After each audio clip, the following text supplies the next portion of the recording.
Okay, so we need to first understand what these different types of angles are. Yes, ma'am. It might be helpful if you did take notes, but it's whatever you need. And I am recording it so you can go back later if you need to. Okay? Okay. So let's remember really quickly what adjacent angles are. So remember when we looked at adjacent angles, and I'm going to see if it's not on here. Okay. So when we looked at adjacent angles, remember we were looking at angles that are right next to each other. So we see this angle measurement right here, angle A and angle B. And you can see how those angles are, whoops, I'm sorry. Those angles are right next to each other. They share the same line. So we see that there's this line here, and those two angles are sharing that line. Even though we broke that line into two halves pretty much, so that we had angle A and angle B instead of one big angle. So when we're talking about adjacent angles, we're looking at angles that are next to each other. Angles that are next to each other. And we can't really say next to each other that they add up to any specific measurement because they're just making up one really big angle. So those two angles would be added together and they would create this big angle here.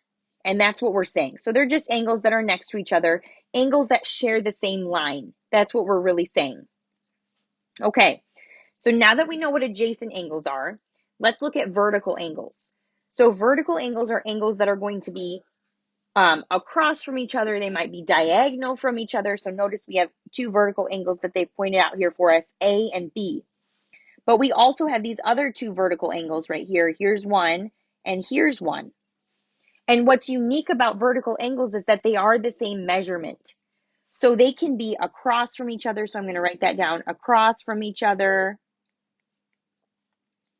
They can be diagonal. They cannot be diagonal. They cannot be across from each other. They are angles that are the same measurement. So that's what's super important about vertical angles. So I'm going to write that over here. They are the same measurement. They are equal in measure. They are the same measurement. So when we're looking for vertical angles, we're looking for angles that look like they are the same measurement. Okay? So that's what we're looking for when we're looking for vertical angles. Okay, so now when we're talking about angles on a point and angles on a line, this is where we have to remember what those angles add up to. So remember that a straight line is 180 degrees. So let's think about a circle here. This might really help us. So we just talked about a circle, remember? That's a terrible circle. Let's try that again. So we just spent a lot of time talking about circles. So here's our circle. And remember that we can divide that circle into two halves. And I want you to remember that the entire distance around a circle is 360 degrees. And so if we go from one point on a circle to another point on a circle, that is 180 degrees. The line that diameter of the circle is not always, it's 180 degrees. So a straight line is 180 degrees. And so all angles that make up that line are going to add up to 180 degrees. So angles on a line, they add up to 180 degrees. So that's really important information for us to understand. So here we have a line and we have two angles on that line. And what we understand is that when we add A plus B, those angle measurements added up together are going to equal 180 degrees. So you might have more than two angles on that line. You might have three angles or four angles. The point is that when you add up all of those angles, they add up to 180 degrees. Now, angles at a point. You see that this at the very point, at the very center of all of these different angles, we see that those angles make up a circle. So remember I told you that the entire distance around a circle, so I'm going to just go around the circle this way, is 360 degrees. So angles at a point add up to 360 degrees. So what we're saying here is that when we add up angle B plus angle A plus angle C, that equals 180 degrees. So even if we have 15 points, even if we have 15 angles at a point, all of those angles are going to add up to 180, or I'm sorry, that's not right at all.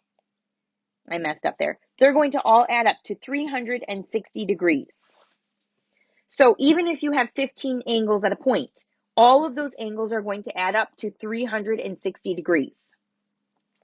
So now that we've looked at all of these different diagrams and we understand what these different angles are, we need to now take a look at our opening exercise, which I started with today. So let's go back here.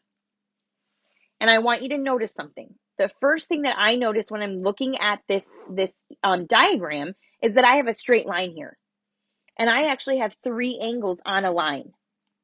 So as I'm trying to solve for my missing value of x, what I know is that all of these angles on this line are going to add up to 180 degrees. Because remember, angles on a line add up to 180 degrees. So they do ask us to describe these angle relationships in this diagram. So we're going to say these are angles on a line. These are angles on a line. And angles on a line add up to 180 degrees. So the first angle that I see there is x, and I'm looking for that angle measurement. And then I have that angle, which is 14 degrees, so I'm going to add that into my equation. And then I have this angle here, which is not actually defined by a number, but I see this 90-degree symbol. So remember, when we're looking at a 90-degree angle, we put that 90-degree symbol in the corner of that angle to represent the 90 degrees. So even though it doesn't say that the angle measurement is 90 degrees, this angle measurement is 90 degrees because we see that angle symbol there. So we're going to add to this 90 degrees. And remember that angles on a line add up to 180 degrees. So in terms of finding the missing angle measurement, which is x, we need to solve this linear equation. So remember that in solving linear equations, we combine like terms. So we're going to combine like terms here. So I want you to notice something. We have 2 constants, and constants are numbers by themselves. And then we have a variable, and that's what we're trying to solve for. So we're going to put solve down here because we're trying to solve for that variable. So the first thing that I'm going to do is combine like terms. So if I have 2 constants, I'm going to add them together. So I've got 14 plus 90, which equals 104. So I'm going to rewrite my equation so that it's a little bit easier for me to see. So I have x plus 104 equals 180 degrees. And so now I'm still trying to get those constants together and the x all by itself. So we need to turn to our chart over here. And we need to say, well, I see that 104 is positive, so I need to do the opposite of addition. And the opposite of addition, my chart tells me here, is subtraction. So I'm going to subtract 104 from both sides of this equation, and that will give me x all by itself. So now I have 180 minus 104, which is 76. So that means that x equals 76 degrees. And so I just found the angle measurement that was missing. I just found that value of x just by creating a linear equation and solving that linear equation. So now in response to the question, because the question asks me to solve for x, I can say that this x value right here is 76 degrees. And we can check that very, very easily. Because remember, we said that all of the angles on a line add up to 180 degrees. So now all we need to do is see if when we add 76 plus 90 plus 14, does that add up to 180 degrees? So we've got 76 plus 90 plus 14, and that does indeed add up to 180 degrees. So we have a true statement right here. We're saying 180 equals 180, meaning that we correctly found the missing angle measurement on this line. Now, you could have very easily just added up 90 plus 14 and subtracted that from 180. But remember, in these problems, we were writing equations for the angle relationship that's shown in the figure and then solving for x. So you need to be sure that what you're doing is actually writing out those equations and solving for x. So I do have a bunch of people who did not complete that first lesson. And I'm not going to name them off for you because I'm sure you know who you are. But please make sure that you go back and you complete this assignment in the correct way. So I'm going to go through another problem or two because they are all different. So right now we're seeing angles on a line, and we used that knowledge of angles on a line to our advantage because we were able to say, well, when we add up all of these angles, they're going to add up to 180 degrees. So let's look at something that looks a little bit different.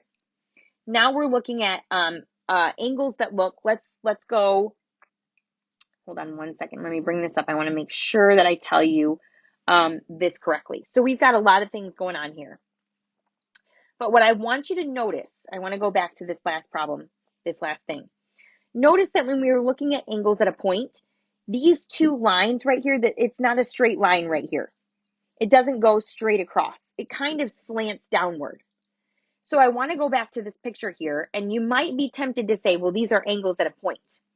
But they're actually not angles at a point. What we have is a lot of angles on a line. So you see this line right here. We've actually got two lines. We have a line here, and we have a line here. And that's why they told us that CD and EF are intersecting lines. So that means that we've got angles on a line. So it asks us in a complete sentence to describe the angle relationship in the diagram. But what I'm always looking at when I'm looking at these problems is, what am I trying to solve for? Because that's the information that I need to know. What am I trying to solve for? So really quickly, I want to show you guys before I answer that question. The angles on the yellow line are this angle right here and this angle right here. And then we've got angles on the purple line. So here's an angle on the purple line, here's an angle on the purple line, and actually here's an angle on the purple line. So whoops, I've actually got, I've got another angle on the purple line right here. Okay, so no, I don't. That's not true. Sorry about that, guys. So what I want you to understand is that we're looking at the bigger picture here. So they're asking us to solve for y. So as I'm looking at this problem, and I know that I have a lot of angles on a line, and I'm trying to solve for y, I need to decide what information I need to know in order to solve for y. So remember, we're looking at angles on this line. So I've got the line EF, and I've got an angle here on the line EF, I've got an angle here on the line EF, and I've got an angle here on the line EF. So that's really important information, and I'm trying to solve for y. But I have just a smidge bit of a problem, because as I'm trying to solve for y, I should be able to add up, well, y plus 51 degrees plus that missing angle measurement right there are equal to 180 degrees. But currently I can't do that because I have absolutely no idea what this angle right here actually is. So I need more information. So I'm going to use the rest of this information to kind of solve for what I'm missing. So I'm doing this in two different steps. So now I can say, all right, well, I've got another line. My other line is CD. And I've got two angles on that line making up that line CD. And so now what I know is that when I add up those two angles, they're going to be equal to 180 degrees. So I'm going to go in and I'm going to represent this value as X. So I'm going to say, well, 147 degrees plus X is going to equal 180. And I'm looking for that X value. It's not what I'm trying to solve for in the grand scheme of things, but I need that information in order to solve this problem. So what in the world is that value? So I need to subtract 147 from both sides of this equation because I'm trying to get X all by itself. And right now, 147 is being added to the left side of my equation. So I'm going to do the opposite. So when I subtract 147 from 180, I get 33 degrees. So this is 33 degrees. So I'm going to rewrite this problem, and I'm going to see that this says that X equals 33 degrees. So that means that instead of having a missing value right here, this angle is actually 33 degrees. And so now I can solve for that missing angle measurement on that line of EF. Now I can say, well, now y plus 51 plus 33 degrees, that's all going to equal 180 because I've got this line right here and I've got that missing angle. So now I'm going to combine like terms. So I'm going to add up 51 plus 33, and that equals 84. So now I have y plus 84 equals 180. So I'm going to subtract 84 from both sides of this equation because right now 84 is being added to the left side. So I need to do the opposite in order to get y all by itself. So I've got 180 minus 84, and that equals 96 degrees. So I've got the information that my y value is 96 degrees. And so now I have to ask myself, does that make sense? So let's go back and see if that makes sense. So I'm going to erase this stuff first, and we're going to remember our angles. Okay, so I'm looking at this angle right here, and I did not get the 90-degree symbol. So I can't say that that angle is 90 degrees. So now I have to ask myself, does it look larger than 90 degrees? It does look a little tiny bit larger than 90 degrees. I could not say that that's a 90-degree angle right there. It's a little bit larger. So to say that that angle is 96 degrees makes perfect sense. So now that we know that this angle is 96 degrees and this angle is 33 degrees, we can add all of those angles up to make sure that they are equal to 180. They should be equal to 180. So I've got 96 plus 51 plus 33, and that does indeed equal 180. So what I just found was my missing angle measurement. Now, before we move on, I want to point something out to you guys. I want to point out that these two angles right here are equal in measure. They look like they're equal in measure. So we would say that those two angles are vertical angles. And so really what we could have done when we were looking at the line EF, we could have used that information to solve this problem as well. We could have said, well, 147 plus this angle right here is going to equal 180 degrees because those are two angles on a line, this line right here. So we could have also used that information in figuring out what this other angle over here was. So hopefully you see kind of how we used all of the information that we had in order to solve this problem. So I really want to show you one more problem before I say that I feel like you might understand what we're doing here in this lesson. So I'm going to move on to another question, one more question. It says, in a complete sentence, describe the angle relationship in the diagram, write an equation for the angle relationship shown in the figure, and solve for B. So now we're solving for this B value right here. Now notice that we don't have any straight lines here. So these are angles at a point. So I'm going to say these are angles at a point. These are angles at a point. And I'm going to use that information to my advantage because remember that we said that angles at a point add up to 360 degrees. Add up to 360 degrees. Okay, so that means that when I add up all of these angle measurements, they're going to add up to 360 degrees. So my missing B measurement is going to be part of what gets me to the 360 degrees. So I'm going to write my equation here. So I've got 41 degrees plus 59 degrees plus, you see this 90-degree symbol right here. So this angle right here is 90 degrees. So plus 90 degrees plus 65 degrees plus B equals 360. So now since I have all of these constants on this side of my equation, it's going to be way easier for me to just add up all of those constants rather than subtracting them all one at a time. So I've got 41 plus 59 plus 90 plus 65, and that equals 255 degrees. So now I have an equation that reads 255 plus B equals 360 degrees. Now, since that 255 is being added to the left side of my equation, I'm going to subtract 255 from both sides of this equation, and that just told me what that B value is. So I've got now 360 minus 255, and that equals 105 degrees. 105 degrees. So I just said that that missing B value is 105 degrees. And so if you are worried that that might not be the answer, you can always check it. So I've got 105 degrees now, plus 41, plus 59, plus 90, plus 65. And as long as that equals 360 degrees, then I have correctly found the solution to my missing angle. So when I add all of those up, they do indeed add up to 360 degrees. So that is a true statement. And now I can say that my missing value was indeed 105 degrees. So these are angles at a point. So I also wanted to pull from your problem set to kind of get you guys started. And I did only give you 2 problems on your problem set.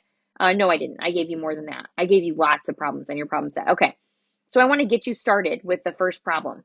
So we're going to go over the first problem, and then I'm going to say you guys are on your own for these. But if you have any questions, you can of course ask me. So I'm going to skip ahead and we're going to look at this problem. So here's the first problem of your problem set. And so if you have not completed this yet, please make sure that you use this to go back and complete this problem set. So we're doing the same thing. It wants us to, in a complete sentence, describe the angle relationship in the diagram and write an equation for the angle relationship and then solve for the unknown angle. Okay, so when I'm looking at this diagram, the first thing that I see here is this straight line. And remember that angles on a line add up to 180 degrees. Okay, so that means that when we add up all of these angles, they're going to add up to 180 degrees. And yes, this problem is a little bit different than ones that we just went over. So we've got 6x plus 4x plus 2x plus 30 is equal to 180 degrees, because those are all the angles on this diagram. Now, remember, we need to combine like terms. So remember in class, we said that we can never combine an x and a number without an x. So that means we're going to combine 6x plus 4x plus 2x. So we've got 12x here. So now our equation says 12x plus 30 equals 180. And right now, we see that we have a positive 30. So I'm going to subtract that positive 30 from both sides of this equation because I'm trying to get x all by itself. So now I have 12x equals, so I've got 180 minus 30. 12x equals 150. So now I see that 12 is being multiplied by x. So I need to do the opposite of multiplication, and I need to divide both sides by 12. So I now have 150 divided by 12, which equals 12.5. So remember when we went over these problems in class, we said that once we find the solution to the equation, so we've got x equals 12.5. So that's important information, but we're not done because they asked us to find the measures of angles EAF, DAE, and CAD. So we're not yet done. What we need to do is plug that 12.5 back into each of these angle measurements to actually determine what those angle measurements are. So we're looking at angle, let's look at angle EAF first because that's what they asked us for. So we've got angle EAF right here represented as 2x. So I'm going to find the actual measurement of that angle by multiplying 2 times 12.5. And when I multiply 2 by 12.5, I get 25 degrees. So that means that this angle measurement right here, which now I'm going to erase this stuff, is 25 degrees. And if I look at this angle right here, it makes sense to say it's 25 degrees because it's definitely smaller than 90 degrees, and it's really quite a small angle. So we just found the angle measurement of EAF. Good. Okay. So now what we're saying is we have 30 plus 25, and we're still missing 2 more angle measurements to equal 180 degrees. All right, so now let's do, well, they ask us next for angle DAE. So angle DAE, let's see, is right, DAE is right here. So that's represented by 4x. So we've got 4x, so we got 4 times 12.5, and 4 times 12.5, let's see, 4 times 12.5 is 50 degrees. So now we have 50 degrees for that angle that's 4x. So let's take a look at that angle. It's smaller than 90 degrees, but it's bigger than 25 degrees. And we could probably confidently say that this is about double that 25-degree angle. So it makes sense to say that that's a 50-degree angle right there. So now we have one more measurement that we can add into our equation. Okay, so we've got angle DAE. Let's now look at angle CAD. So we've got angle CAD represented by 6x. So now we've got 6 times 12.5. And 6 times 12.5, whoops, 6 times 12.5 is 75 degrees. So this is 75 degrees. So if we take a look at this angle right here, it looks like about 3 times as big as our 2x angle. So this angle right here is 75 degrees. So now we can add that 75 in there. So now what we're saying is when we add up all of these angle measurements, they should be equal to 180 degrees. And indeed they are. So that means that we correctly found our x value, and now we just correctly solved for all of the measurements that were missing. So